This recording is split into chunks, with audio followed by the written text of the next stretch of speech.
and welcome to TEG Talks. Today we have the lovely Rebecca from Ecolo joining us. Rebecca is our champion about sustainability and ethical sourcing of non-fast fashion. Hello Rebecca, welcome. Hello, thank you so much for having me here. Hi guys. You're welcome. So, I know a little bit about Ecolo because me and you met a while ago. But for the audience who are listening and watching, would you give us it in a nutshell what it's all about? Absolutely. So I started this brand with the idea of bringing something sustainable to the market. And so I source my pieces and I either do screen printing on them or I do heat press or embroidery. So I have a few pieces here. And it was all to do with sustainability and with the idea of promoting a sustainable and ethical fashion. So it's meant to be both human and environmentally friendly. Which is brilliant because it's been all in the press, hasn't it, for quite a while now about these huge fast fashion brands that are churning out garments in their thousands and making a massive profit, getting celebrities involved, etc., to endorse them. But then we've got the problem that what happens when we don't want to wear it anymore. And then you've got I guess it's about changing a mindset as well of people, because we're all guilty of nipping to Primark or other high streets and going, oh, that's great, it's £20, that'll do. But your message is different, isn't it? And you're more about, well, you tell me, what are you about? Because I know the answers.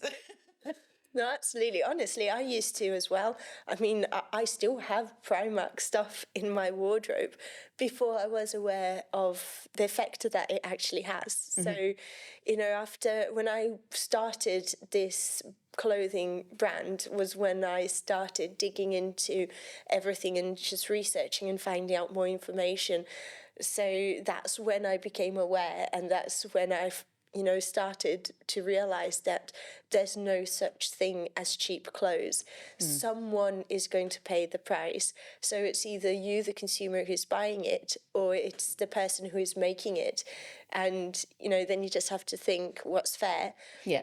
And either there's going to be an environmental impact. So if it's very cheap, they're not going to offer a circularity to it. They're not going to, be aware of which way is the best way to source those fabrics to be able to produce it. So they're always going to go for the cheapest option, which, isn't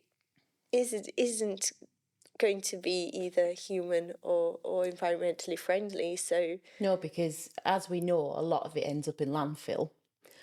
Or, like, I think I could count on one hand maybe 2 or 3 charity bags that come through my door every week saying we want donations of clothes, etc. I tend to take my clothes to the local charity shop, or I sell them on Vinted or eBay for somebody else to reuse them. And I guess you're not telling people you must not buy here.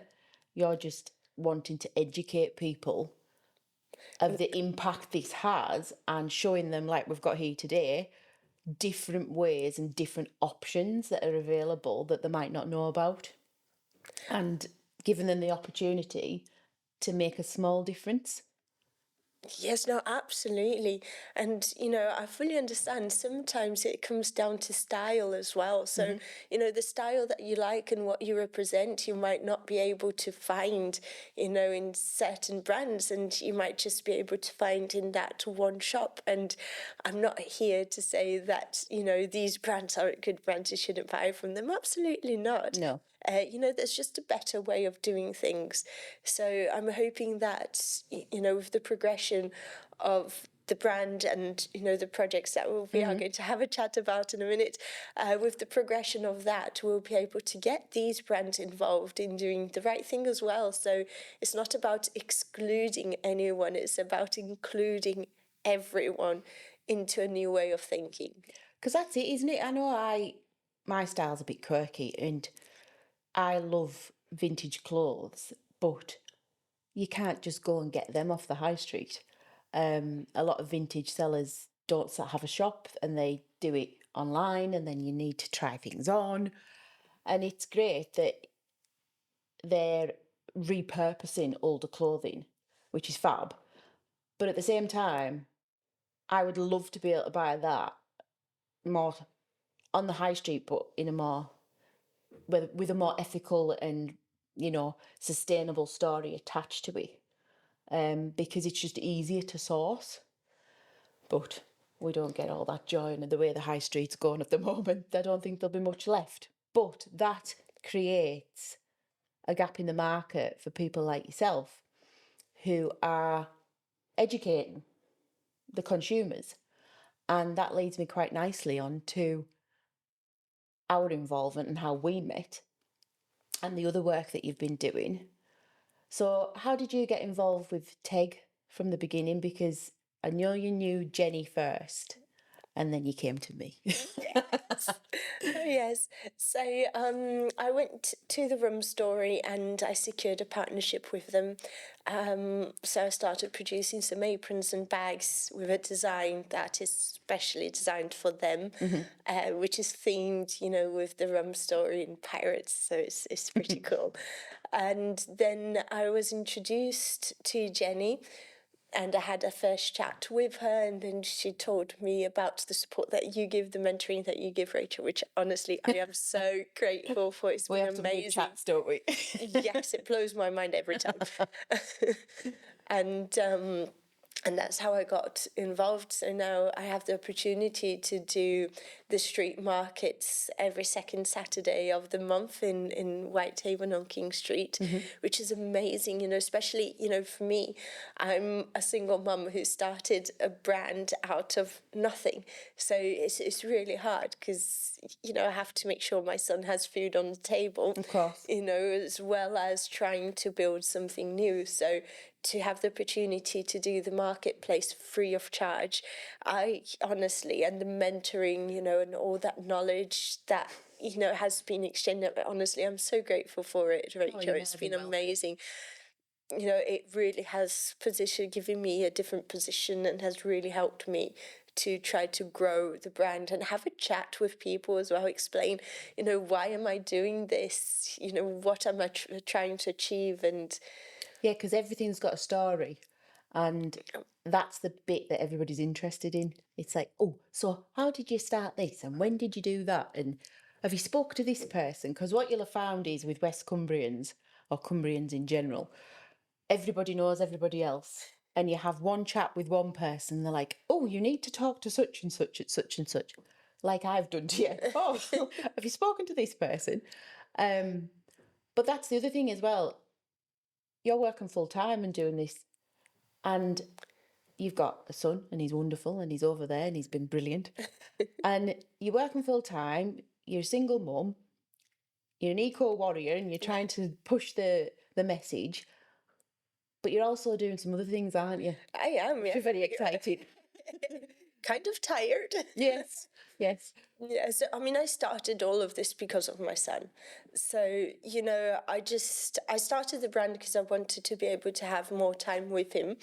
And it grew into something like completely different because, again, I wanted to offer a circularity scheme with the clothing. I thought, well, if it's going to be ethical and sustainable, it only makes sense for me to offer circularity. And I don't want, these products to end up in landfill. I want our future generations to be able to enjoy the natural environments that we have. I want them to be able to see penguins and polar bears and hedgehogs, So I thought, well, okay, let's see. I started, trying to contact some companies in the UK to see what recycling processes they use, and so I could make an informed decision of how I would offer this to my clients. And that's when I found that we don't recycle textiles in the UK. So I reached out to University of Manchester and University of Cumbria and asked them for help with a study on the carbon footprint of our current the current way we're dealing with our textiles. and a proposed new method, which is what I'm trying to implement, which is a fibre-to-fibre textile recycling process, which I'm trying to bring to Cumbria. Yeah. And yeah, it was mind-blowing. I did not know the situation was as bad as it is. So yeah, that's the project. So it's like, okay, so we're doing this one, we're doing that one, but it's admirable, especially for me, that you've done that piece of work with two of the really good universities in the UK, and then that piece of work, we hope, well, it's gonna propel you forward to look at setting up a CIC company to do this recycling, and you're involved with other groups and things who are going to support you with that, and we're going to support you. But I guess this is a bit of a plea to the people watching and listening, is if you're interested in textile recycling and would like to invest or sponsor, then by all means, Rebecca will share her contact details at the end of the show and have a conversation, because that's what it's about. You know, you want that support and investment from your local community, which is Whitehaven, and then it can propel forward and take the idea forward to who knows where. Because if we're not doing it in the UK, there's nothing to say you can't be the flagship location and business that's going to start this. And it's incredibly important, because I think even the charity shops are overwhelmed with stock at the moment. Some charity shops, I know, they start turning you away, and they're like, I'm like, well, where else are we going to take it? Oh, there's a clothing bin down at Asda or somewhere, but then that's full. And then what? Well, people just, like you say, they throw it out. Not so much in our house, because things get, my mother-in-law's a dressmaker, like she's a bit of a seamstress, so any spare fabric goes through to her, and she makes things for the grandkids. So it's all recycled in as much as we can. And I suppose it's inevitable that you're going to have to get rid of some things, aren't you, because they're damaged or whatever. But we need to think a bit kind of more, I can't think of the word.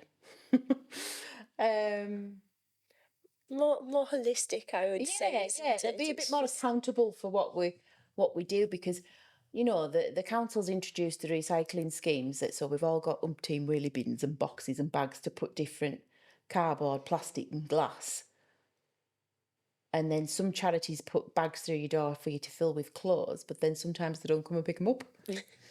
So wouldn't it be wonderful if there's, you know, as part of your scheme, specific places that people can take their surplus clothing or garments, fabrics, and know that it's going to be recycled and that they've contributed to the circle of life and the ecosystem and all the rest of it. Because what can it be recycled into? Yeah, absolutely. And I mean, that's the insane part for me, is that's the part that I don't understand. This is valuable resources. So even if a garment is damaged, if you go through this fibre to fibre process, so it just decomposes the cotton into its natural state, the polyester remains untouched, and you can reprocess both of them and make new clothes. You know, it's just beautiful. So we have all of this wealth of, you know, used unwanted textiles that are going to waste, are creating a really serious issue. If anyone wants to know the numbers, because I don't know the numbers by heart, I'm really sorry about that. If you want to know the actual numbers of what our textile waste is costing to the planet and to our future generations, you know, can you seriously look at your child and not worry about it? You know, that's where I've came from. That's why I started this. And that's why I'm having to push it further, because, you know, I found out this information. So can you seriously look at them and just think, well, I'm not going to do my bit because, you know, can't be bothered, or, you know, we have to. And there's a really beautiful way of doing it that will generate green jobs for our area. You know, there's only positives. It adds value to everything. So, you know, why not is the big question, isn't it? Yes. Because if it adds jobs to the area, strengthens the future generation. I guess the key message is people need to be educated about it. And I get on my high horse when it comes to stuff like this, because I think it rounds back. If anybody listened or watched episode 1, they'll hear me talk about, we need to teach this in schools. We need to get it on the curriculum. And but these things that we're talking about, these issues that the country, the planet, the future are facing, why aren't they being taught, recognised, put under the spotlight everywhere? Because I'm thinking, like, further down the line, you could be that ambassador that goes into schools and tells them all about it. And why the schools should set up a recycling, partnership with you or something like that. And because you think of the uniforms that end up God knows where. And I know some schools do, they try and resell old uniforms to families who maybe can't afford brand new ones, which is great. But there will be surplus all the time. Where do the uniforms go when the kids leave school? Yeah, I mean, especially uniforms, because then they're personalised, aren't they? So it's really difficult to go to a charity shop. Yeah. As an example, but yeah, definitely. I'd be there unpicking the logo to put a patch on. I mean, the possibilities are endless. And I think, as I was saying before, if you want to know the numbers, I do write a blog on my website. So you can find the numbers there that has from the study from University of Manchester, which is just interesting to know. It's just, valuable information to know. But I think, there's so much that can be tapped into, like school uniforms, overloaded charity, and as well the clothes that get donated to charity that they don't want. So there's so much that we can do. There is, lots of valuable resources out there that, instead of having a negative impact on the environment, could be having a positive impact in creating green jobs and, putting us as well a little bit in the spotlight on, look what we can do, and we can sell green garments, not that it's the colour green, but, sustainability, sustainable garments to the rest of the world. So, and I think it's where we live as well. We're classed as the energy coast, which is all about green energy.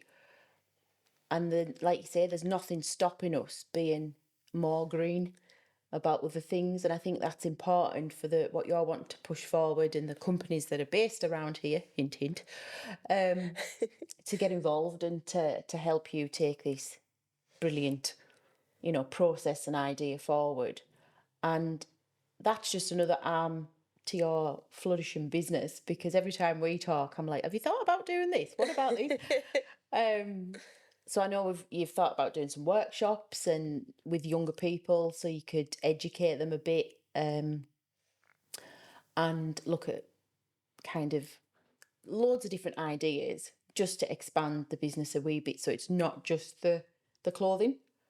And you've heard it here you've heard it here first, that possibly by the end of the year you'll have delivered your first couple of workshops to see how that's going to go.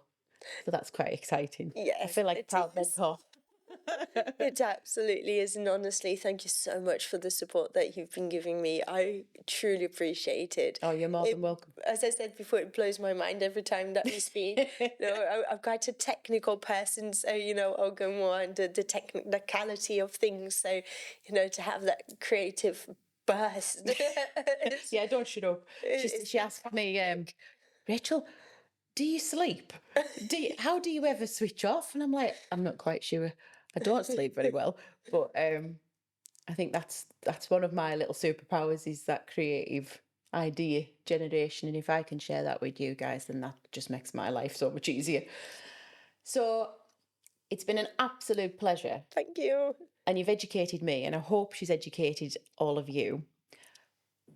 Last question. Top 3 tips for someone to start being more sustainable with their clothing. What could they do to start kind of thinking and applying this thought process? Perfect. Yes. So first, wash your clothes less. People wash their clothes far too much. Some people don't wash it enough. Well, you can smell them before you see them.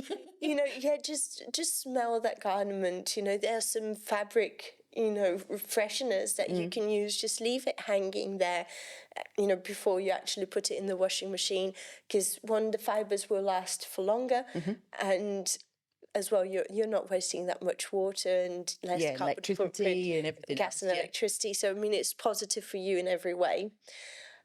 Second, I would say when you purchase online, if they don't have the measurements on the website, ask for the measurements before. There's a really, really serious issue on garments being returned, because once they're returned, some of them just go back straight to landfill. They don't even go back to be resold. So it depends on the policy and the brand and how they work. So sometimes people say, I'll just buy 3 different sizes. I'll try them on and then I'll send the others back.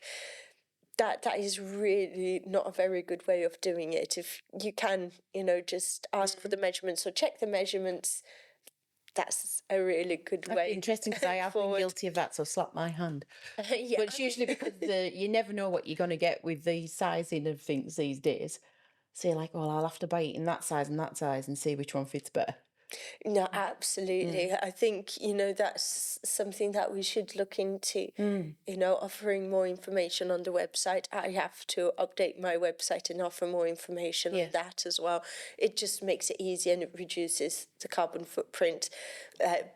Garments returned to me don't go to landfill. No, they do not. I sterilise them with ozone and with steam, and they go back because ozone purifies everything. So it's a fantastic way of doing it. And I think the third tip is, if you can upcycle. If you can sell on Vintage, on Facebook and everything, do that. Please don't throw your garments in the rubbish bin. There's always a solution to it. I understand that when it comes to underwears, it's a little bit harder, so that's okay. But, other things, even if you have to downcycle, so turn it into a cloth or something, to clean something, it's miles better than putting it in the rubbish bin. Be pretty high-end cloth it was if your knickers were 100% cotton. Really good cloth. We've done it before, and because obviously we've got the workshops and stuff at home, so the amount of rags we have that are old t-shirts or whatever, rather than having dishcloths and buying more man-made fibre cloths and various what they tell you to clean things with, a good old pair of boxer shorts seem to do the trick. Fair enough. They're clean. Well, again, it's been an absolute pleasure. If anybody wants to find you online or over the airwaves, tell them where they can find you. Perfect, thank you. So on social media, it's just at @ecolorshop. And guys, engaging with me on social media, just a like or a comment really helps out to show that people are interested in sustainability and sustainable clothing to push this project forward. Yeah. And my website is www.ecolor.co.uk. Brilliant. So you need to go and find her and start upcycling and not throwing your stuff in the bin. Please. Well, there you have it, folks. That is another episode of TEG Talks, and that was the lovely Rebecca from Ecolure. Until next time, we'll see you then. Bye. A Liquid Studios production.